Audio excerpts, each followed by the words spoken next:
आइए सुनते हैं आज की मेरी नई कहानी। वीडियो का पूरा मजा लेने के लिए वीडियो को अंत तक देखिए। आभा गोरे रंग की एक खूबसूरत लड़की थी। उसका कद लंबा, बदन सुडौल और आंखें बड़ी बड़ी व कजरारी थीं। उसकी आंखों में कुछ ऐसा जादू था कि उसे जो देखता उसकी ओर खींचा चला जाता।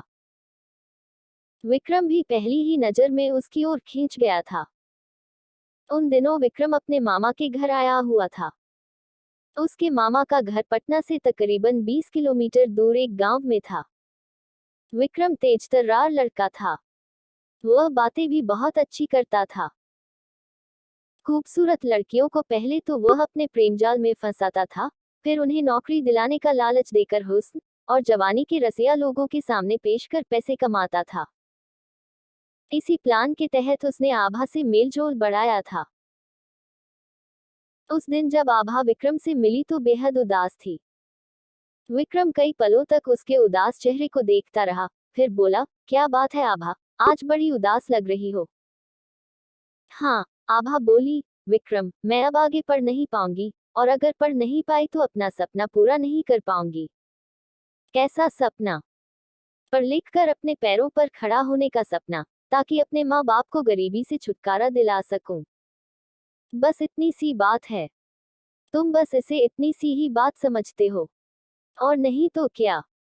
विक्रम बोला, तुम पढ़ लिख कर नौकरी ही तो करना चाहती हो। हाँ, वह तो तुम अब भी कर सकती हो। लेकिन भला कम पढ़ी लिखी लड़की को नौकरी कौन देगा? मैं सिर्फ इंटर पास हूँ, आभा बोली। मैं कई सालों से पटना की एक कंपनी में काम करता हूँ। इस नाते मैनेजर से मेरी अच्छी जान पहचान, अगर तुम चाहो मैं तुम्हारे बारे में उससे बात कर सकता हूँ। तो फिर करो ना, आभा बोली। अगर तुम्हारे चलते मुझे नौकरी मिल गई तो मैं हमेशा तुम्हारी एहसानमंद रहूंगी। आभा विक्रम के साथ पटना आ गई थी। एक होटल के कमरे में विक्रम ने एक आदमी से मिलवाया। वह तकरीबन 45 साल का था। जब विक्रम ने उससे आभा का परिचय कराया तो वह कई पलों तक उसे घूरता रहा, फिर अपने पलंग के सामने पड़ी कुर्सी पर बैठने का इशारा किया। आभा ने एक नजर कुर्सी के पास खड़े विक्रम को देखा, फिर कुर्सी पर बैठ गई। उसके बैठते ही विक्रम उस आदमी से बोला, सर, आप आभा से जो कुछ पूछना चाहते हैं पूछिए। मैं थोड़ी देर में आता हूँ। कहने के बाद विक्रम आभा को बोलने का कोई मौका दिए बिना जल्दी से कमरे से निकल गया।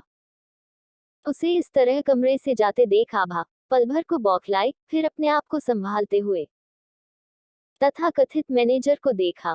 उसे अपनी ओर निहारता देख वह बोला, तुम मुझे अपने सर्टिफिकेट दिखाओ। आभा ने उसे अपने सर्टिफिकेट दिखाए। वह कुछ देर तक उन्हें देखने का दिखावा करता रहा, फिर बोला, तुम्हारी पढ़ाई लिखाई तो बहुत कम है। इतनी कम क्वालिफिकेशन पर आजकल नौकरी मिलना मुश्किल है। पर विक्रम ने तो कहा था कि इस क्वालिफिकेशन पर मुझे यहाँ नौकरी मिल जाएगी। ठीक है, मैं विक्रम के कहने पर तुम्हें अपनी फर्म में नौकरी दे तो दूंगा, पर बदले में तुम मुझे क्या दोगी? कहते हुए उसने अपनी नजरें आभा के खूबसूरत चेहरे पर टिका दी। मैं भला आपको क्या दे सकती हूँ?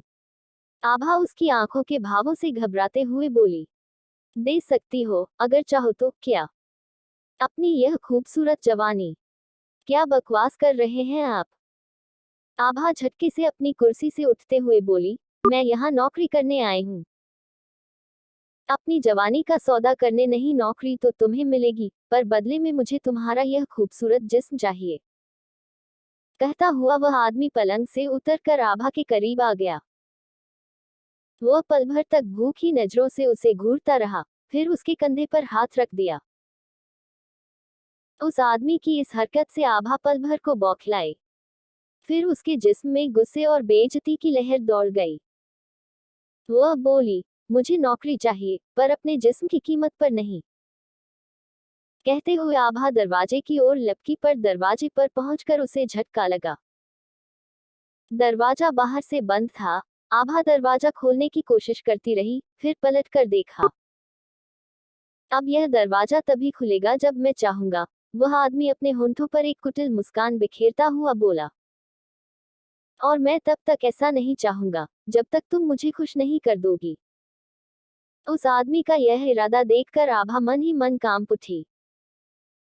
वो डरी हुई आवाज में बोली, देखो, तुम जैसा समझते हो, मैं वैसी लड़की नहीं हूँ। मैं गरीब जरूर हूँ, पर अपनी इज्जत का सौदा नहीं कर सकती। दरवाजा खोलो और मुझे जाने दो। हाथ आए शिकार को, मैं यूं ही कैसे जाने दूं?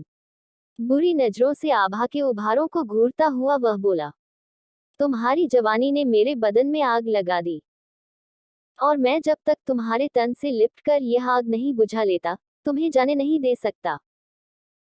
कहते हुए वह झपट कर आगे बढ़ा, फिर आभा को अपनी बाहों में दबोच लिया। अगले ही पल वह आभा को बुरी तरह चूम सहला रहा था।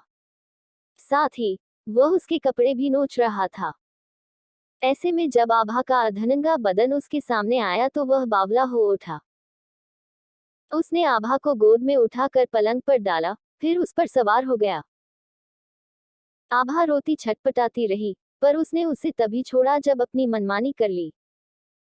ऐसा होते ही वह हौंफता हुआ आभा पर से उतर गया। आभा कई पलों तक उसे नफरत से घूरती रही, तूने मुझे बर्बाद कर डाला, पर याद रख, मैं इसकी सजा दिलाकर रहूंगी। तेरी काली करतूतों का भंडाफोड़ पुलिस के सामने करूंगी। तू मुझे सजा दिलाएगी, पर मैं तुझे इस लायक छोड़ूंगा ही नहीं। कहते हुए उसने झपट कर आभा की गर्दन पकड़ ली और उसे दबाने लगा।